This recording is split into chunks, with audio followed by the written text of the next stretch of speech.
Okay, we are back mga boss. And tapos na bakasyon. So meron kaming ginagawang Fortuner dito. Naglagay kami ng OEM na roof rail saka crossbar. Then si bossing kasi meron siyang flat track, kaya lang hindi niya padala ngayon. So inuna muna namin yung roof rail saka yung crossbar. Tapos pag nadala ni boss dito yung flat track, papalagay naman siya ng owning. Sasabay niya yung owning. Ayan. So naglagay kami ng OEM na roof rail. Ayan. Toyota Fortuner. Ayan. So uwi pa lang natin galing Nueva Ecija. Ayan. Lalagay na lang natin yung cover saka yung sa with keyset na susyan. Yung sa dulo. Ayan, gagawa na ni Une. Ayan, ganda ng kanibos, oh. Nakalik.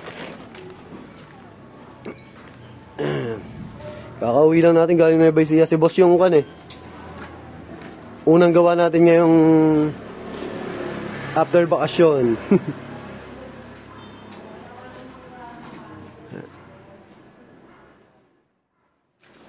Ang gusto sana ni boss yung crossbar lang. Sabi ko sa kanya para magmukhang yung sa ibang Fortuner na high concept, di ba? High end. Di ba may roof rail yun? So mas okay yan para magmukha siyang high end. Ganda ng pagkaalip nung kay boss, oh. Laki ng gulong. Yan. Ang init dito eh, no? Sa Nueva Ecija, boss, walang patid ng ulan eh. Oo, kaya tingnan mo yung mga sakyan namin, puro putik.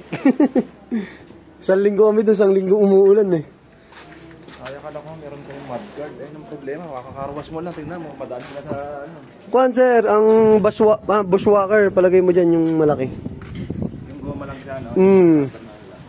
Pag kuan sir, lagyan natin para iwas talsik sa gilid. Ganyan talaga pag nakalip, tapos yung sa gulong, labas eh.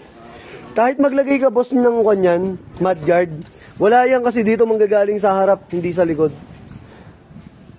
Yan, so all goods na. Pakita ko na sa inyo. Yan, yan o, stick, Fortuner. So, yan, lagay tayo ng OEM na crossbar. Ay, na crossbar na roof rail. Saka, yung heavy duty na crossbar natin, yung with keyset. Alloy type. Yan, all goods na. Siyempre, walang leak yan mga boss kasi 100%.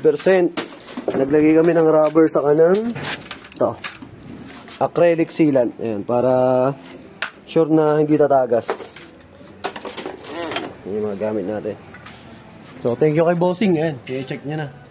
So, sa mga gusto mag-avail, available yan sa JLJ Car Accessories, Motomac Works, saka yung sa vlog natin, yung JLJ Car Moto Vlog. Ayan, finished product. Ayan, ito ko sa inyo. Meron pang ano, yung sa kabila. Metro. All good. So, thank you. Ride safe. Ingat. God bless.